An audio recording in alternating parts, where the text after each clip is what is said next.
Good evening, I'm Karlee Schwartzkopf, joined by Olivia Landis in Boulder, Colorado, where the CSU Rams defeated the University of Colorado 72-58.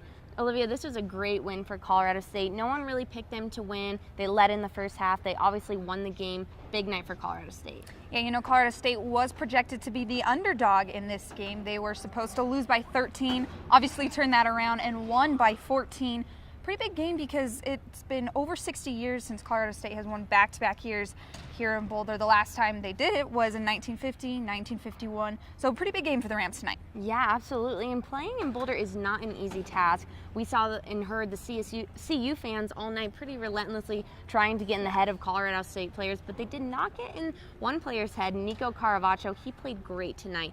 14 points, 9 rebounds, has really stepped into his shoes as a starter for the Rams, looks really strong. He's going to be a great player for them this season. Yeah, and Coach Eustace did say he didn't get a lot of playing time last year, but he had a big summer, and that's really, translated onto this season. Another big player was Emmanuel Magbo.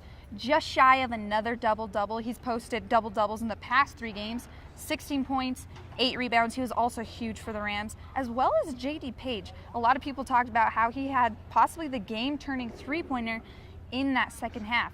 But, the biggest story in tonight's game was how Coach Eustace said this team is a defensive team. They thrive on their defense, and that is how they stop teams. Even when they don't shoot well, like tonight, they're still able to get that win. Yeah, and that's very important. And Larry Stacey instills that in all his players, that defense is what wins game. And we saw them really successful in that, but some part that they did struggle tonight defensively is giving CU so many offensive boards.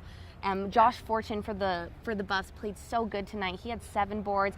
Big guy, always got down with the rebound and pass it out to his players. That's where CSU really struggled defensively. They got to step that up. Yeah, and Coach Eustace did also mention in the press conference how that is where they struggled tonight. And, rebounding is obviously going to be a huge key if the Rams want to continue this success. But another player for CU that did have a lot of success tonight was Derek White. 17 points. He was really the star for CU, put up a lot of points. Maybe the face of their offense. Yeah, I would agree. CU played a great game tonight, even though they did lose. But both these teams were so competitive. The refs were going crazy. It was a very fun game to watch. Definitely an intense game to watch. That is all the updates we have for you on tonight's game. However, we'll have more updates for you throughout the season. Just go to collegian.com and click on that sports tab.